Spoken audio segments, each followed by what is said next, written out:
Do do do do do do. No music tonight, but we are live and we are talking the X Files. Hello, everybody, and I forgot to put on my little slide show that I like so much. But there we are. Today we are talking season 5, episodes 11 through 15.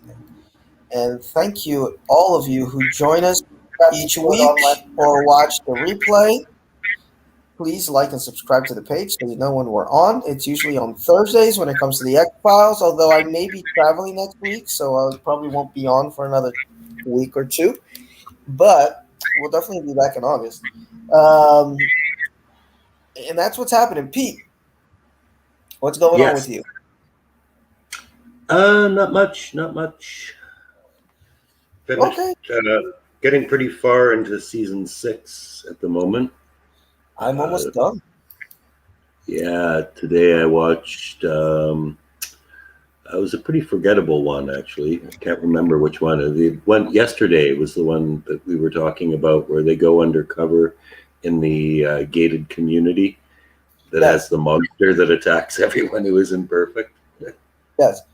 Okay, yeah, I just watched a couple. There's a string of forgettable ones that happen back to back to back right after that. So I'm hoping the quality goes back up That was the afterward. werewolf episode I watched. The Oh Chinese yes, werewolf. yes, Yeah. that was a pretty bad one.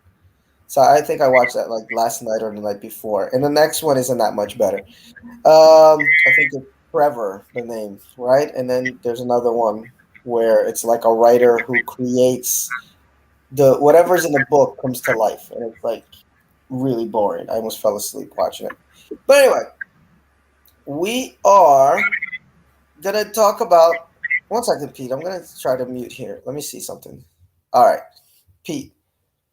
Sorry to do this, but just if I'm talking, I'm just gonna mute your mic because the feedback is coming back real strong. Pete lost his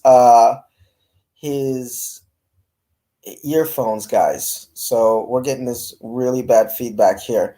But then when we're discussing shit afterwards, you guys are just gonna have to deal with the feedback because then it's nice when he can jump in. But just to introduce what we're the episodes that we're talking about tonight, it will be season 5 episodes.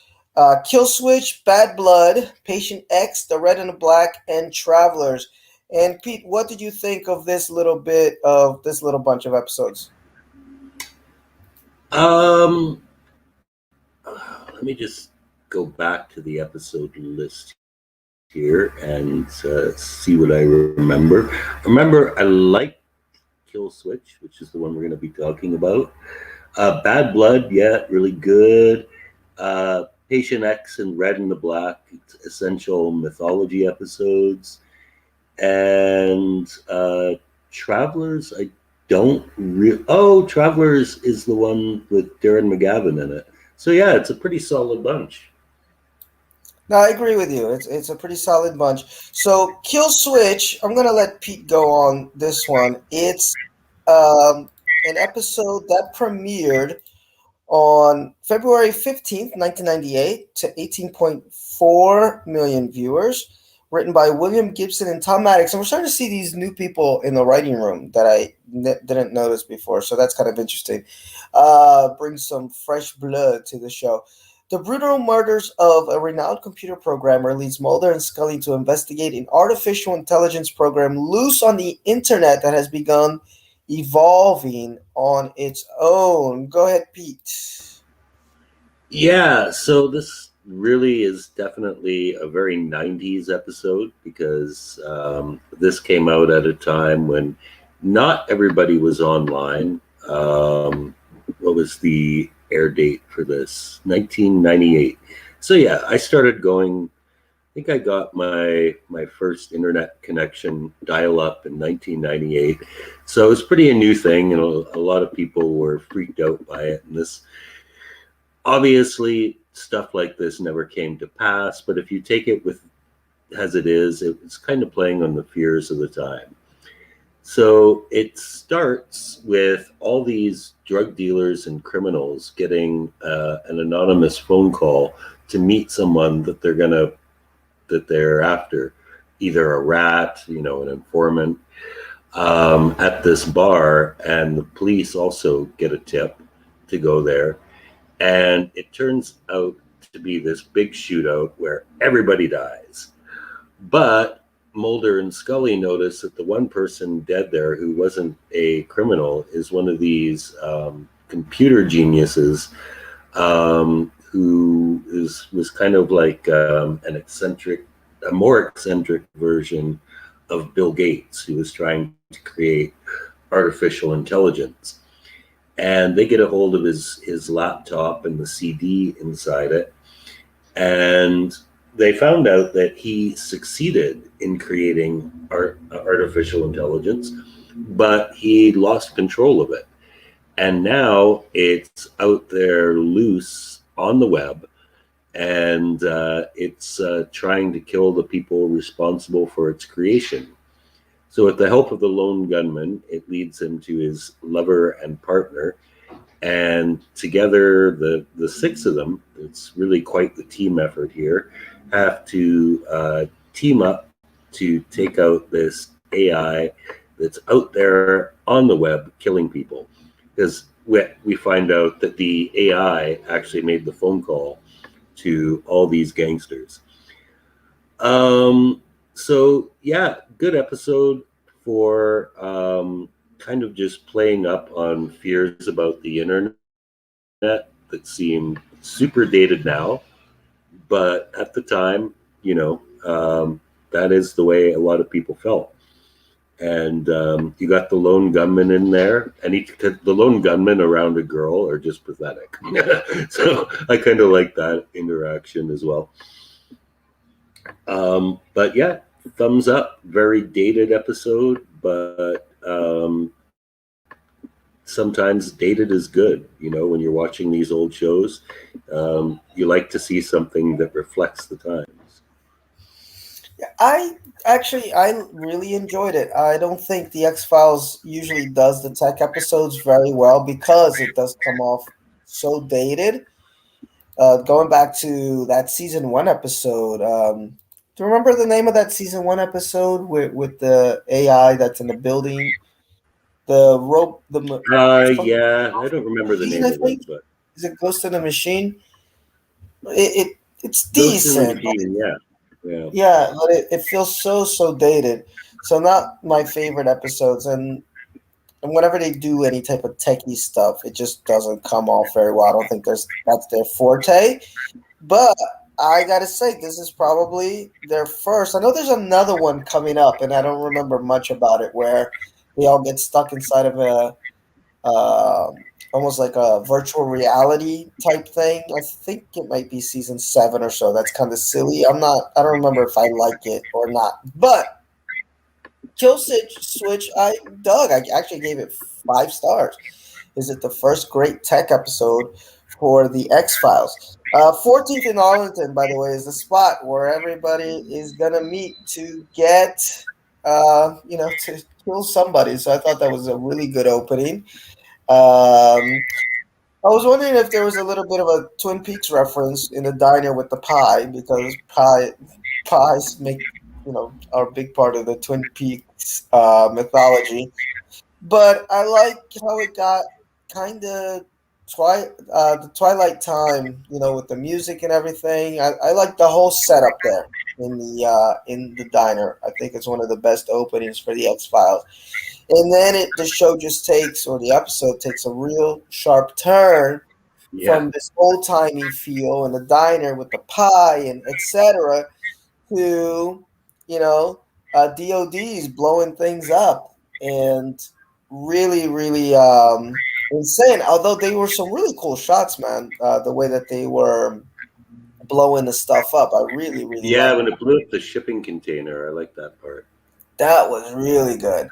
Um, we've got Kristen Lehman plays Esther, who is the girl who has all the answers. She's the one that helped to kind of create this AI, and she's looking for her partner, who is probably dead. And they feel as if, in this AI that's sentient, wants to get rid of her too, because she knows how to turn it off. Hmm. And she is just this. She was really great. She's this really uh, hot girl. That when they take her to the lone gunman, I think it's so funny how they, but they're Yeah, like a bunch of horny teenagers. They're really hot for Scully, but then they get really hot for her.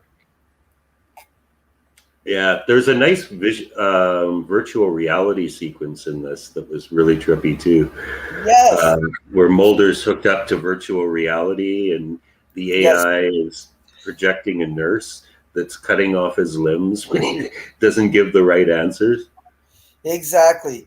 Yeah, there's the scene there with them in the with the lone gunman trying to kill this. The kill switch is how to kill this AI. And yes, I was gonna go into that next because that's really probably the most memorable part of this episode, and it's the coolest part is that they find out where this AI is housed, or Mulder does. It's this little trailer. He sneaks in there, and he gets captured by the AI, and he's inside this, dream state. And he's got a whole lot of hot nurses though in his dreams. I thought that was Yeah, funny. That was the first time. And but then Scully comes in, and she's like the master of karate, so we get to see Scully yeah, Scully Fu in full effect again. And it's so cool when you see her as an action hero, master of karate, and she's a really good shot. She kills that alarm clock real good. But cool episode, cool special effects, nice uh, page story, and it's one that, like Pete said, yes, is it dated in a way? Definitely, but it holds up. It holds up in the same way. I don't know, Terminator 2 or Terminator holds up. Even though that's about AI and computers taking over, but the story is good enough. Whereas you go with it, and the effects are good enough, and the pacing is good enough that you can still watch Terminator 2 today and be like, this is a great fucking action movie. So I give this one 5 stars, definitely.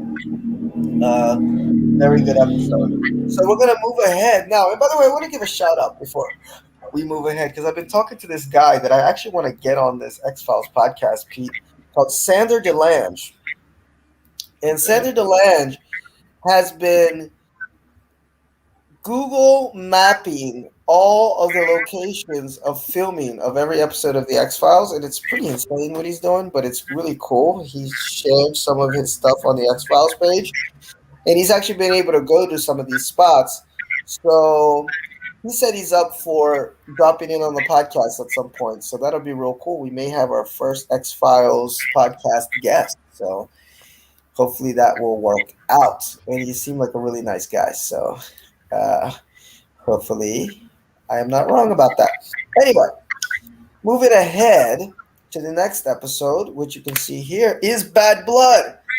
Another classic for me. I thought this was a really good episode.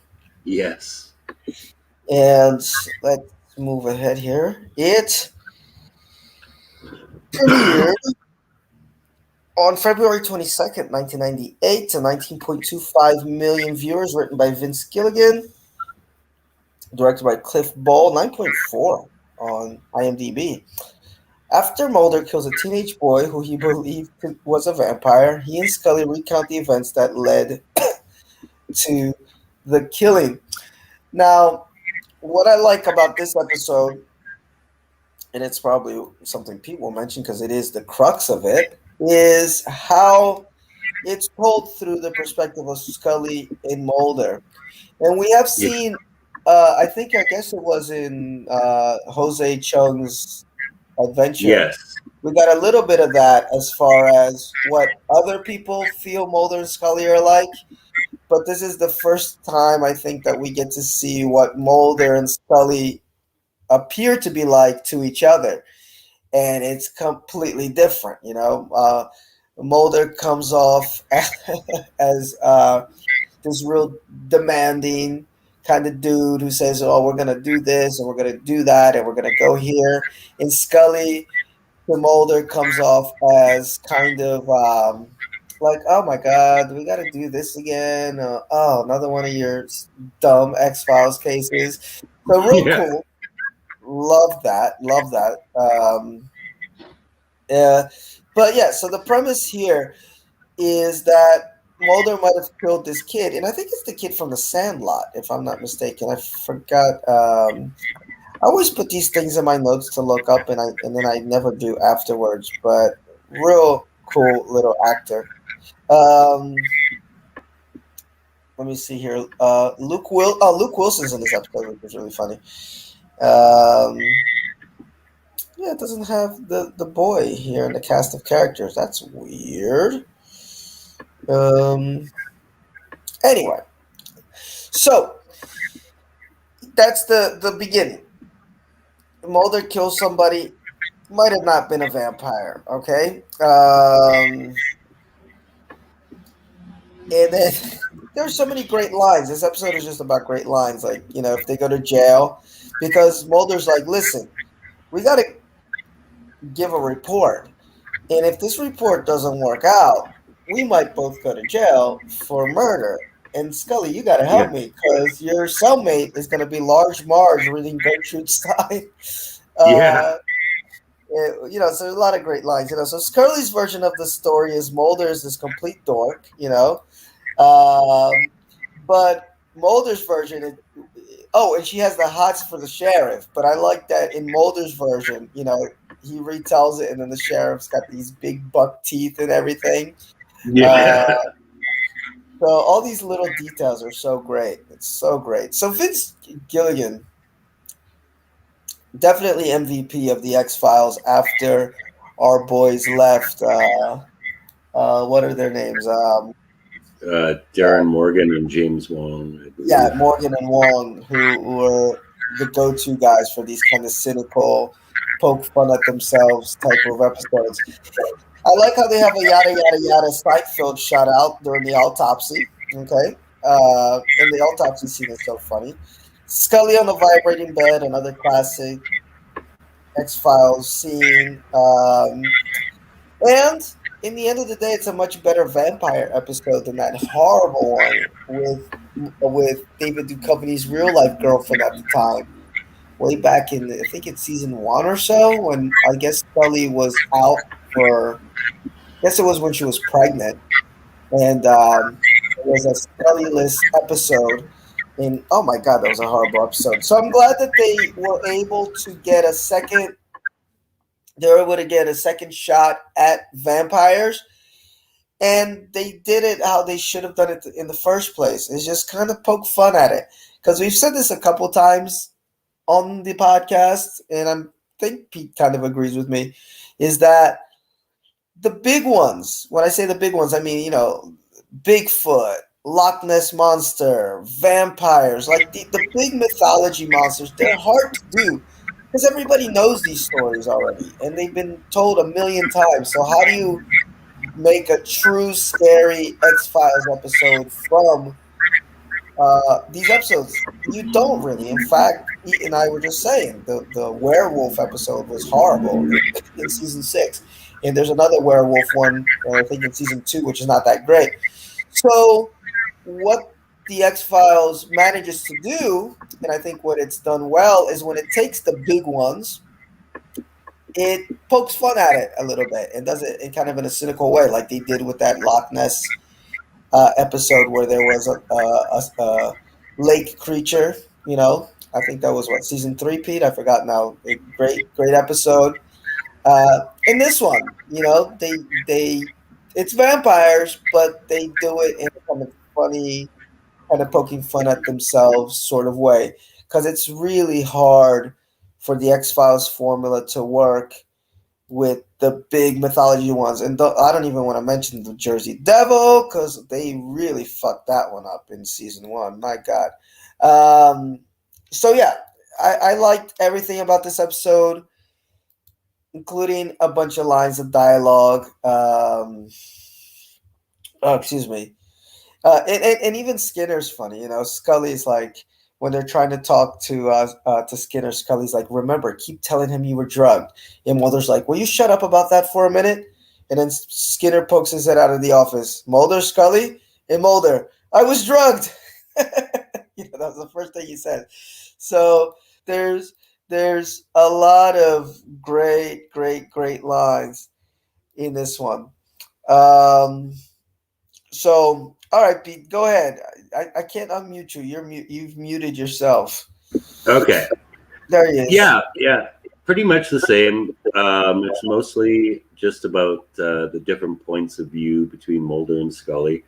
And, they did do the vampire thing way back in season 2, and it didn't work, but this was kind of cool the way that they did it. It kind of had a bit of a Lost Boys feel.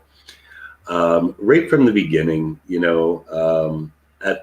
at the first flashback, I believe it's Scully. Scully's telling her story, Yes. and yeah, she says, I came into the office. You were usual exuberant self, and um, Mulder's like, "Yeehaw, we're going to Texas." Yes. And then, of course, in Mulder's version, he's like all business. Yeah. And Scully complains like, "Oh, why?" And he's like, so yeah, just their different attitudes toward it. But I think my favorite part was the sheriff, who was played by Luke Wilson. Actually, Yes. he was great, just the way he played basically two completely different characters. In the first version, when Scully is recounting her encounters, she kind of gets lost in his eyes. He calls her Dana. They're like giving each other little smiles, and Mulder's getting annoyed. And then, yeah, in Mulder's version, he's got like these buck teeth, and he's got like a really thick Southern accent.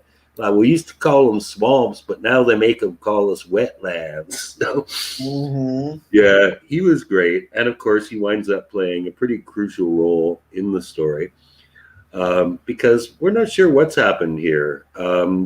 We know that vampires exist in the X Files universe, but what's actually going on here? Are they going to go to vampires again? So, there is this mystery as to who is this Ronnie kid, and why would Mulder like stick a stake through his heart? So there is that mystery to it, which Scully unravels, doing right what we see here. One of the things that they do agree on is that she was kind of pissed about having to do all these autopsies. Mm-hmm. What they know is that like the victims have been drugged. So that's one mystery to solve, is like, why would a vampire need to drug people? And yeah, and I believe it's in Mulder's version where she complains. She's at the motel, and Mulder asks her to do an autopsy, and she's like, "What do you mean? Why do I have to do it now? I just spent all day doing an autopsy. I haven't eaten all day. I got a pizza coming, and now you want me to go do another autopsy?" So they very much both kind of see Mulder as, even though they're partners, they kind of see Mulder as being the boss. Mm-hmm. But she sees him as kind of a demanding boss who doesn't respect her work. Yes. And he sees Scully as someone who is not like 100% dedicated to their work. So that really came out of it. And then, of course, we get the vampires. First, Mulder almost becomes a victim of Ronnie, because just about the same time Scully figures it out, she's doing the autopsies, and she notices all the victims had pizza before they died. And she realized that the pizza is drugged, Excuse me, and sir. she has ordered a pizza that her ungrateful partner Mulder is probably going to eat, because he's sitting on her bed getting the magic fingers. Pizza's on the way. And Mulder survives the vampire, because this is an interesting twist they threw in, because he's obsessive compulsive. And Mulder's about to go out, and he throws sunflower seeds on the ground. And because he's obsessive compulsive, he has to stop and pick them all up, which gives Scully enough time to get there and chase him out, which leads to the scene where he gets the stake from the heart. But Um, in the last scene with the sheriff, where they're staking out a graveyard, we start to get some vibes from the sheriff, and I think the audience realizes it. It's not meant to be like a huge shock, but it's not something that's obvious from the beginning. That in fact, the sheriff is a vampire too. And he says something to the effect like, Ronnie just makes us all look bad. We're not like that anymore. We're taxpayers. And he doesn't do anything. He just drugs Scully, and the entire town fucks off in their mobile homes. So when they have to go before Skinner about this, it's like, well, number one, Ronnie came back to life in the morgue. And number two, everybody's gone. So there's no witnesses, no bodies. So nobody's in trouble. And everyone lives happily ever after. Yes, yes, yes, yes. Uh, I got I kicked myself out for a second by mistake, but yes. No, pretty much that's the storyline, and it's like Pete said. What's funny again is the show is becoming dangerously self-aware, as we see when we get to season 6. Sometimes it goes a little overboard with its self-awareness, but it's also sometimes at its best when it's self-aware and it realizes that it can poke fun at itself and the mythologies surrounding it.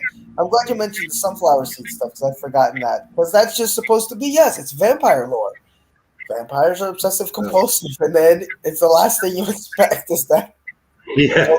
throw sunflower seeds. He's like so mad too. Like, why did you have to go and do that? Yes, it was really funny. Another good line. Come on, Scully, get those little legs moving. Come on. So he's like such a prick to Scully, which is funny because in the X Files group, some people do say that they're like, man, who else here thinks that Mulder's a complete asshole to Scully like a lot of the time? And it's like sometimes he can be. He's so focused on his mission. And in the beginning, one of the best oh shits, almost oh shits, because it's broadcast Yeah. TV, when he realizes the kids got fake vampire teeth. But I liked it. It kept me in suspense till the end because I knew I had seen this episode, but I didn't know how it ended, and I was curious as to how they got away with it. And they got away with it because, like Pete said, everybody disappeared. Oh, and Mulder does sing the Shaft song, although he Oh denies. yeah, yeah, that's right. Yeah. Who's the man? What's that? Who's the black private dick? Who's the sex machine with all the chicks? Shaft. Can you dig it? So yes, he was definitely singing that.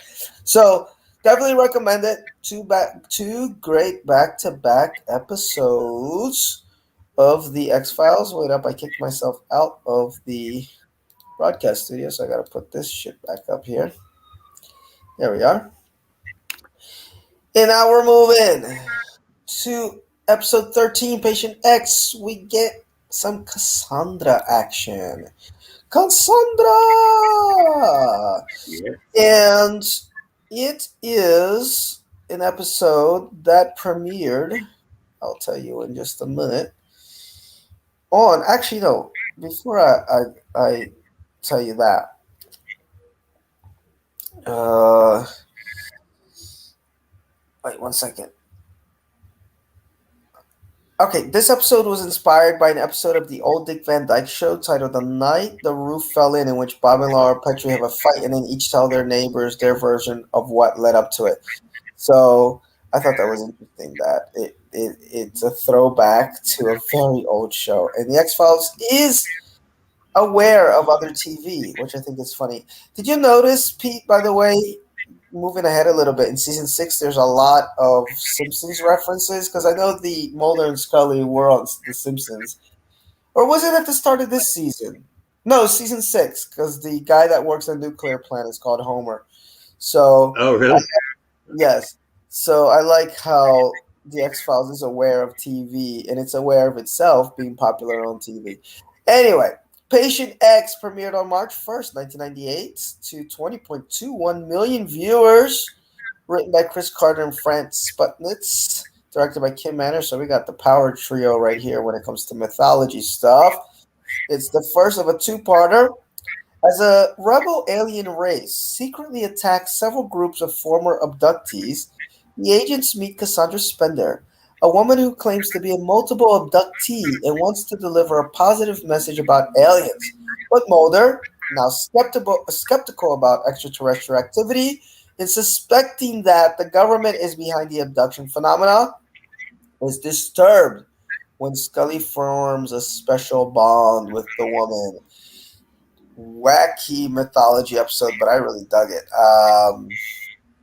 Pete, go ahead on this one. This is all you. Patient Yeah, X. yeah. The Spenders are a pretty the Spender family, we should say, is a Yeah. huge part of the X Files, and this is where they kind of put a name on them. So this one starts in Kazakhstan, where like some strange object falls out of the sky, and some kids see it, and this freaky looking alien with its eyes and mouth sewed shut kills one of the kids. And the next day, Marita shows up to investigate on behalf of the UN. And who does she run into but our buddy Krychek, He's who we back. last all thrown in with the Russians. So he is now full on working with Russians who are not with the cartel. They're doing their own thing, but they're very aware of the existence of extraterrestrials and trying to develop this vaccine for the black oil. So he's kind of playing the Russians off against the cartel. And he's got the boy prisoner. And they're going to infect it with the black oil and see how the old virus goes. In the meantime, we get more evidence of Mulder's growing skepticism because he goes to a UFO seminar and he's among like-minded people, and he basically tells them like it's all bullshit. I don't believe this anymore. This is Yeah. just aliens are just a smoke show for the government. This, of course, comes as a big disappointment to their key speaker, Cassandra Spender, who claims to be a multiple abductee. She's like as hardcore a true believer as Mulder was, but actually more She's not. so She's not a because speaker, Pete. I think she's the. They're presenting about her. Like I think there's a oh, video of. that's right, Yeah, that's she's not right. there. She's like in a mental institution. I think. Yes, but she claims to have been abducted multiple times. She's like Dwayne Barry, except she's hasn't completely been driven crazy by the experience. Yes.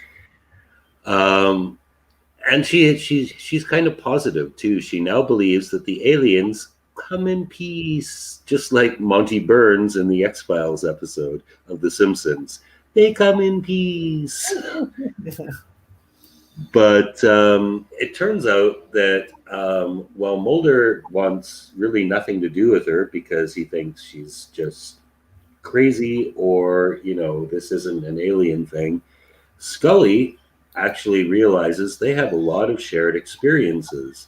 They were taken from the same point, they both had chips in their neck. And at the same time, her son enters the picture and he wants them both to stay the hell away from her. And Mulder's happy to, but it's Scully who's kind of interested in him. In the meantime, there's all this background stuff going on with the cartel. Krychek has basically skipped Russia with the kid and trying to make a deal with the cartel because it turns out that there is an alien revolution going on and they're caught up in the middle of it. Basically, the alien that crashed, these are rebels against the alien race that the cartel were conspiring with. And they're trying to fuck shit up. And Krychek wants to make a deal with the winning side because he's a wormy little bastard. So they have all that going on.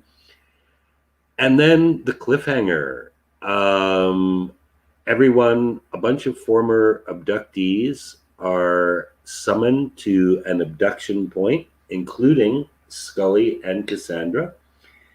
And the rebels arrive and apparently burn everyone to death. you have to wait to part two to see what happens next. So excellent episode. Got back to the mythology after all this skepticism stuff. Now we're back with the aliens. At this point, there's no denying it. There's aliens. Not only are there aliens, but now there's an alien civil war. The black oil is involved. The government is involved, but they're just trying to pick a winning side in order Yeah, for them to survive. So we get a lot of information in this in terms of what the overall story was about. extreme amounts of information, and that's one thing that I appreciate in rewatching is that it's a lot easier to follow the mythology than when we watched it first run because we'd have to wait so long between episodes that you forget what the heck is going on. And it's kind of cool how clearly they laid everything out, especially when you get into the movie and then into season six, like their whole exposition uh, scene where they just say, "Look, this is what we're doing," and this is the beginning of it. And I was a bit confused in the beginning because these aliens that have all their shit so tight, their eyelids and everything, they look very similar to the alien bounty hunter. So at first I thought it was the alien bounty hunter. I was like, wait, but that's not really him. When you see it up close, you're like, that's not really him. So I had to read a little bit to figure out what the hell was going on. But once you get it, you're like, what? So there is definitely a civil war going on, and it's these aliens that are, I guess they're against the colonization, so they're trying to Well, they kill. want to fuck up the aliens. I don't Yeah, think they really care about the colonization. They just want to mess with the other aliens' plans. yes, yeah, and they don't. They're just taking everybody that the aliens are taking, who may possibly be these human alien hybrids. They're just kind of killing them. So it's kind of insane. But as a twist, and like Pete said, we got back to the mythology. We mentioned this in a couple podcasts regarding season four, where the pressure, Carter wanted to do the movie after season four. Fox pressured him into doing one more season. So the mythology was just getting very boring. Like it was like an inch. He's giving us inches of exposition. At the end of every episode and repeating a lot of stuff we already knew.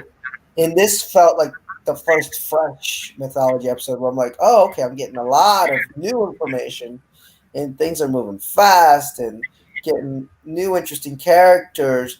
By the way, Veronica Cartwright plays Cassandra Spender. She was nominated for an Emmy Award for her She role was. in '98, and she was damn good.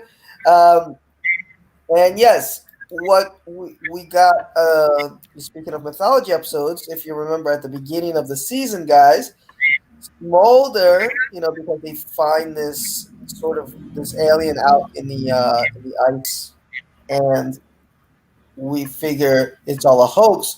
So Mulder has become disillusioned by the idea that there are actually aliens. He believes it's the government doing these things. So we get this other side of Mulder, and like Pete said, he's at this conference, and I thought it was funny that Mulder is now too crazy for even the UFO folks. Like, there's no place Mulder fits in. When he believes Yeah. in the aliens, he's too nuts, and now that he doesn't believe in the aliens, but his explanation for why makes him look like even more of a nut. I love that opening though with the no face man, very scary. Krychek is back as evil as ever, and we get to meet Dr. Weber, Mulder's psych. Okay, and he's the guy that helped Mulder through regression hypnosis find out what happened to his sister and all this stuff. And this leads to what we'll talk about in the second episode, which is a really great scene with this Dr. Weber and Scully. Um, and yes, we get the start of Agent Spender because his first appearance, the guy I really disliked first run, still dislike him now. Not the greatest character. He reminds me a little bit of like a Doogie Howser type, but But hey, we got to deal with him, and eventually he does play an important role. But we got to wait a lot before that happens. But not my favorite character. Um, and yeah, I even put in my notes here. I was like, bounty hunter's eyes melted shut. Like I was confused of who was who, but then you kind of figure it out. And Marita is great, man. You know, she fucks Alex, and then she fucks him again uh, by kind of trapping him because we discover that the Russians do have a vaccine Yes. to protect us against the black oil, and they're holding it for themselves. So our friend Marita, she gets infected by the black oil. You know, they've been testing a bunch of vaccines on other people, but then Marita gets infected. But then Alex has the vaccine, so they're able to get it from him and test it on Marita. Which I'm kind of leading into episode 14. It's all Yeah, kind of that's the next episode. story. So, let's go to it. Episode 14, which is the black and the what is it called? The The red and the red black. and the black. Yeah, the red and the black. And it is the 14th episode, premiered on March 8th to 19.98 million viewers. Directed by Chris Carter, written by Carter and Sputnik. So after Scully and Cassandra's Splinter disappears, Scully is recovered, having survived an attack on a group of abductees, and is placed under hypnosis to discover what really happened, while Cassandra Spender is still missing. And one thing that I did dig, though, as far with Jeffrey Spender is, well, one, we get this whole idea of, okay, who is this guy? And we do find out later, but who is this guy? How did he move up the ladder so quickly? And he doesn't want anybody to know what happened to his mom because his mom's nuts. He doesn't want that affecting his chances in the FBI. So I did like that little bit of interplay. But anyhow, we get to the beginning of the episode, and there's a letter, and it says, "Dear son, I hope this letter finds you well. I get reports of you from time to time. I know these letters come across as a surprise. You must wonder about me. It reminds me of a Navajo story. Twin war gods come to their father seeking magic weapons to eliminate the monsters of the world. My hope is the same for you, that we might reconcile the difference between us. Your loving father," and boom! The man who never dies is back. Even though you don't really see him, we know that the smoking man is still alive. If you don't see a body, I guess if you don't see a body, like split in three parts, maybe when it comes to the X Files, then chances are the characters are coming back. So great opening, and also great bits with the manicured man, the well manicured man. One of my favorite of the syndicate. Probably a lot of people that one of their fan favorites, other than cigarette smoking man, of course. Uh, and I like it when he gets mad, man, because he's so cool all the time. And when he's talking to Krychek, he's got him locked up in his boat, which is the same boat that they used for the Dead Calm episode. Um, he threatens him, and he's like, "I want the vaccine," and you see him blow up, and you're like, "Oh shit, this guy can get violent very quick." And we get a little bit more of the mythology. We find out that the truth is out there. This line is being used a lot in this episode about the truth being out there. And that gets us to Scully. What happens with Scully? Scully goes into abduction hypnosis, and it's fucking awesome, man. Uh, he one of the most well-directed scenes. I mean, I guess they were prepping for the movie, so they wanted to let people know, look, we know how to make epic-looking shit that is just going to grab your attention. And they're on the bridge, the ships come by, it's taking everybody, but then the other aliens that are in their civil conflict with the regular aliens, comes down, starts burning people up. So damn good, and the UFOs come in just in time to eradicate them and take Cassandra away. And Scully's watching everything, and then Scully wakes up, and it's like, oh shit, something's happened to her, and this kind of builds her arc of she's a lot more of a believer now than she was back then. That she's seen too much for her to be as skeptical as she was before. Now, our friend Krychek escapes, right, Pete? If I'm not mistaken, because I know He that he ends up. does. I believe the last we see of him, he's in Mulder's apartment. Uh, Yes, he he kisses comes to Mulder. tell him all about the war. Yes. Yes, yes. Mulder goes to his apartment and there's Krychek with a gun to him, but then he explains everything to Mulder.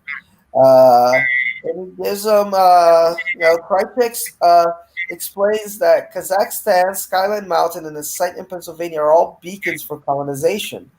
The burnings, Krychek explains, were the work of alien rebels attempting to foil the colonists' plans for takeover.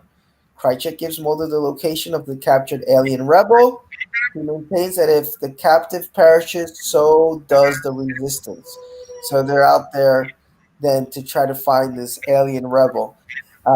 So again, he gives us a pretty good explanation of what's going on. Because I'm just saying that because some people complain that they don't explain shit, but he actually explained it pretty well. Although I didn't get what happened in the truck because they do find the truck, Mulder and Scully, or is it Mulder and Scully, or is it just no? I think it's Mulder and Scully that are there. Mulder goes in the truck, he sees the bounty hunter, but then this other alien, appears in the truck, and then there's kind of like a flash, and then I don't know what happened. Like I Well, they even immolate. The rebels immolate. they That's go. their like superpower. Oh, that goes back to so they just kind of disappear. No, they can burn other people, Yes. um, but they can also, I think they can like blow up too. Because what happens is they got the one rebel in the truck, and then a bounty The hunter alien, comes to yeah, kill it. But yeah, then another rebel enters the truck, and they all die.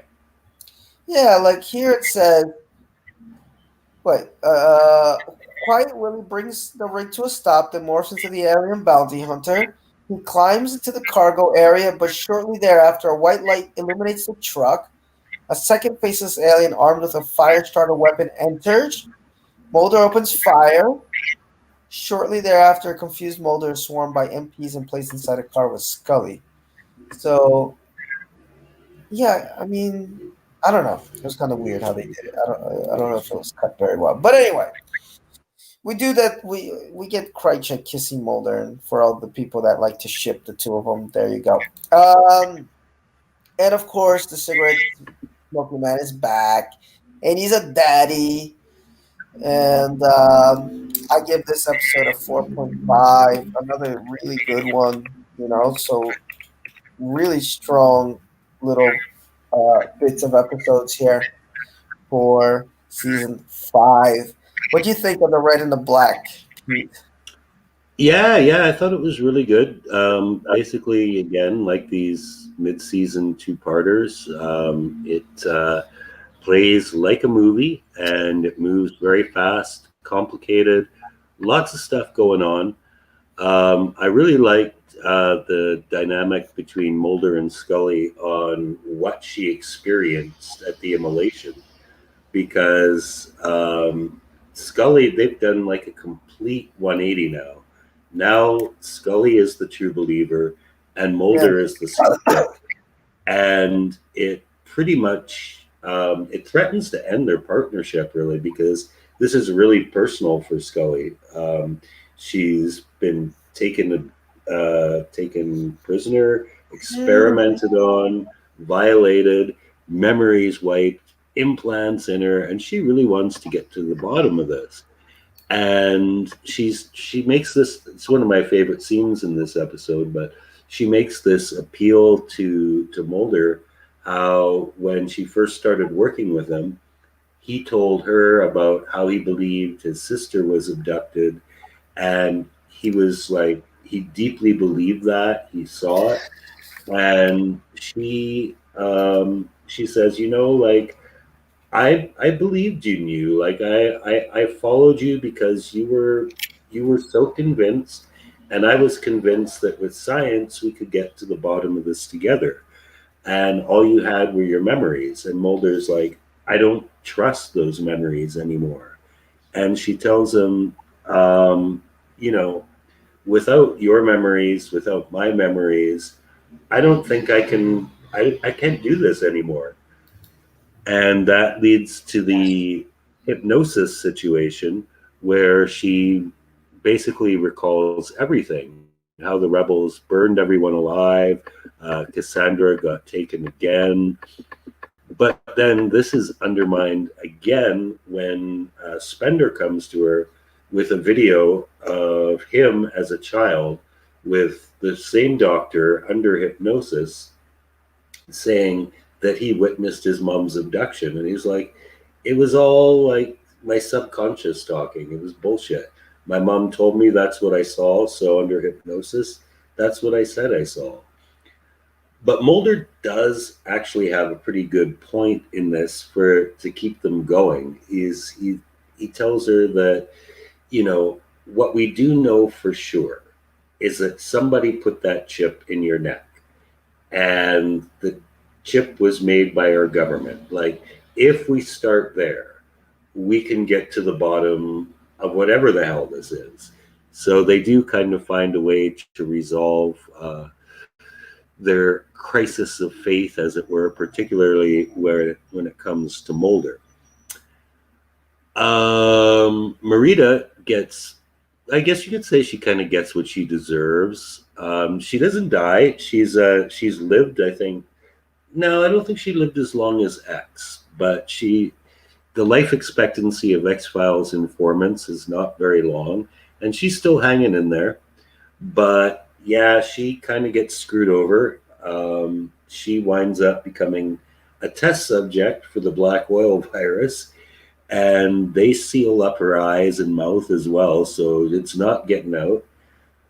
But in the end, the virus does work. She's a guinea pig, but they do have themselves a virus, which puts the cartel in a much better position. And yes, the return of the smoking man. The interesting thing about this is not his return, but the letters to his son, because He's the it is. daddy. Well, yeah, I mean, it's always kind of been hinted that he could be Mulder's father. So, I mean, if it's not Mulder, then I think it's obviously Spender, because he's played way too big a role in this story for him to just be some angry douchebag. So, yes, the return of the smoking man, the hypnosis, Mulder and Scully switching roles, all of this made this a pretty good episode, even though it didn't have near as much action as the first one.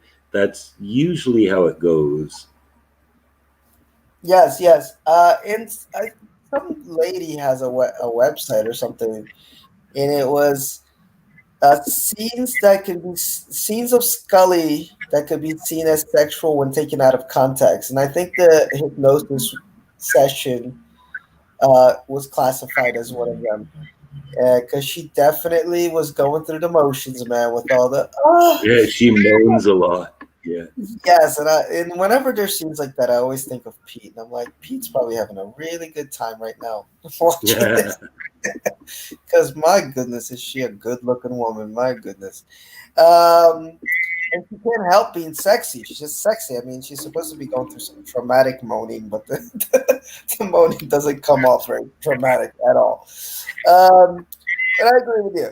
real good stuff here. This is the X Files leading up to the movies, so a lot of good stuff. And then we take a break from all that and take a swerve completely off to the left, but really great swerve. And it's cool that I didn't know that this was the actor from what's that show Night, the Night Stalker. The Night Stalker. When I first watched it, and even the second time I watched it, so Pete kind of broke that down for me. I knew that the show was inspired by it, but I didn't know that the dude actually had guest starred in it. So this is written by John Shaban and Frank Sputnik. It's called The Traveler, and it was on originally aired on March 29th, 1998, and its dates are supposed to be 1990 and 1952. So it's a double flashback episode and no Scully. And it's only got a 7.7 on IMDb, which I think is an unfair score. It definitely, I thought it was really good. A young Fox Mulder visits retired FBI agent Arthur Dales, who tells him about one of the first X Files cases that his father was involved in.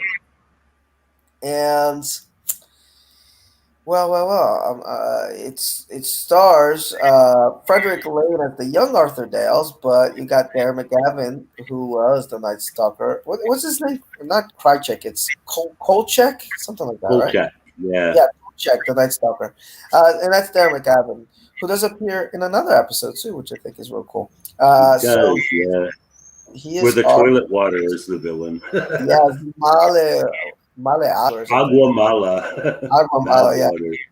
Yeah. Anyway, so go ahead. This is on you, dude. Yeah, so I could see why this didn't get really high ratings because Mulder and Scully, for all intents and purposes, aren't in it. But you know, sometimes there's these prequel episodes really kind of help flesh out the series a bit, and you know that's kind of what they did. So yes, Darren McGavin, specifically requested by Chris Carter. Actually, they've been trying to get him on a number of times because you know the Night Stalker was a big inspiration for this. But it's like a flashback from a flashback. We're never in the present time. You could literally put this episode in any season, and it would fit.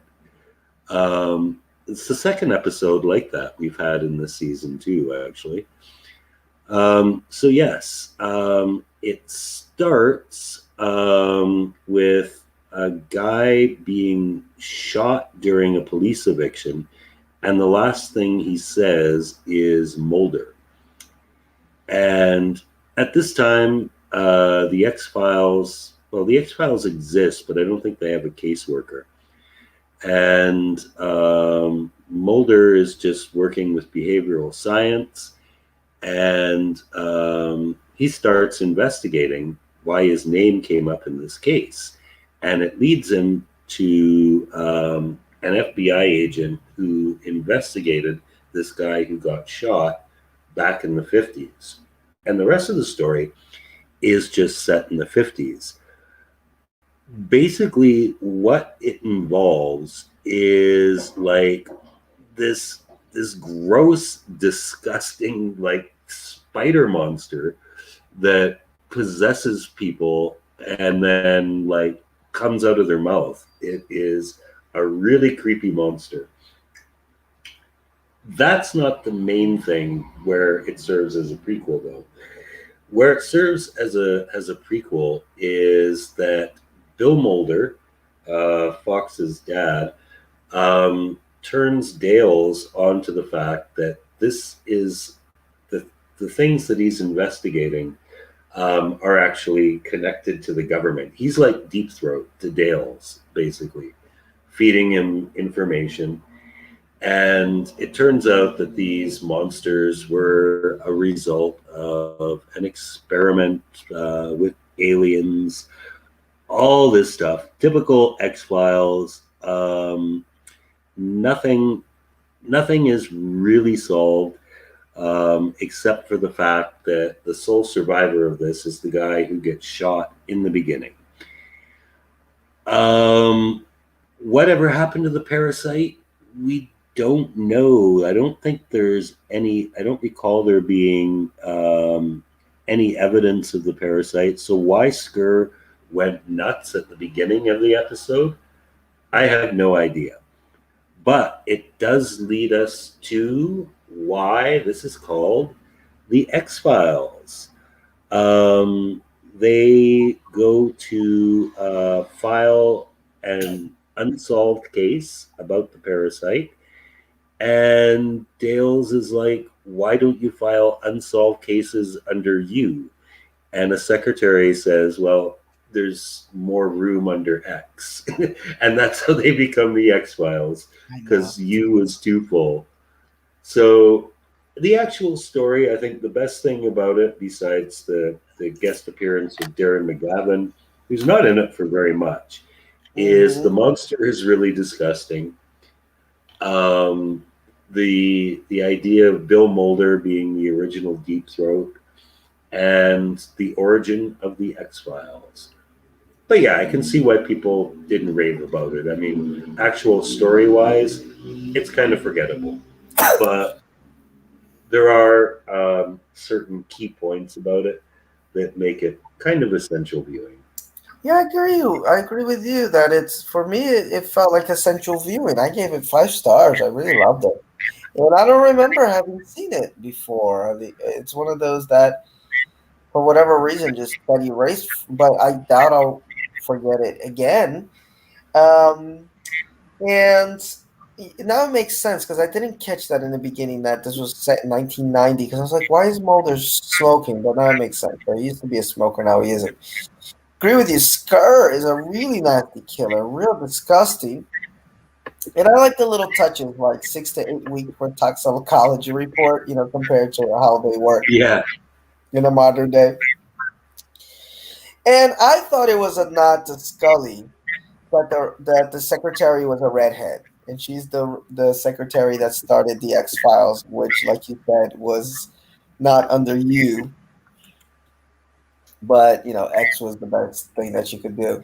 So that goes back, guys, to my feeling. If the X Files is to survive into the future with any more type spin-offs or whatever, because I mean, as much as I just wish Jillian would do one more movie, just sit Carter down and be like, listen, motherfucker, give us a happy ending, tie up the loose ends, don't give us any more mythology threads, let us live happily ever after with our son, and game over type movie. I would love it.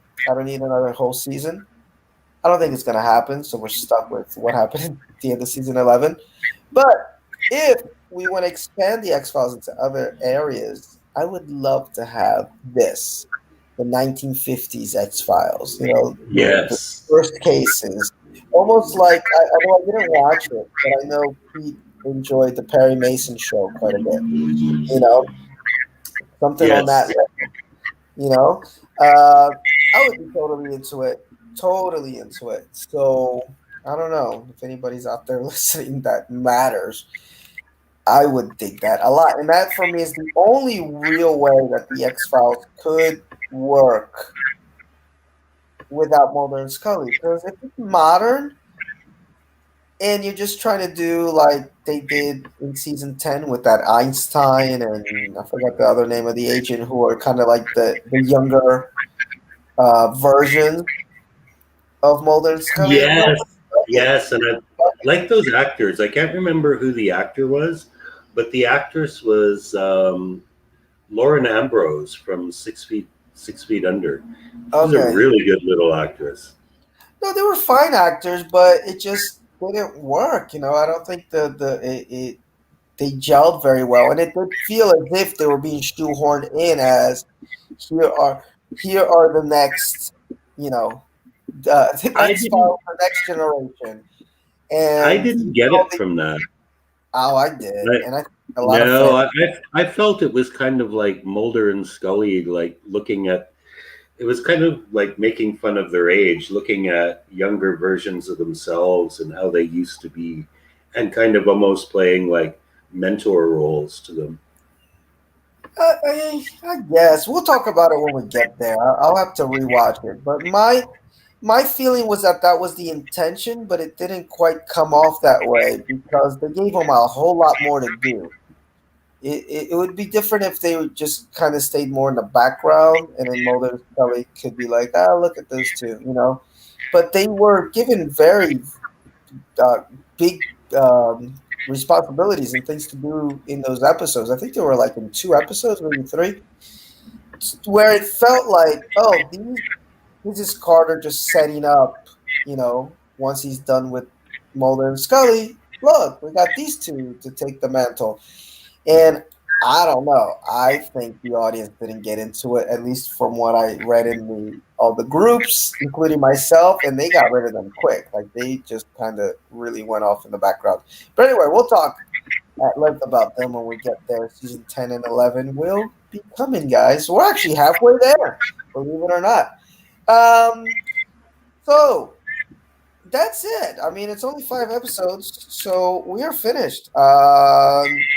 With our retro reviews, season 5, episodes 11 to 15, one of the strongest little chunks of episodes to date. Really, really Yeah. good episodes. And like I had said at the start, Pete, I mean, I'm giving a lot of these like 5 stars, and I'm even looking ahead to some of my notes. I got 4.5 stars, 5 stars, 3.5, 4.5. So I really, really, really enjoyed season 5 a lot. Um, let's go into our usual skip or watch. Kill Switch it's a watch for me.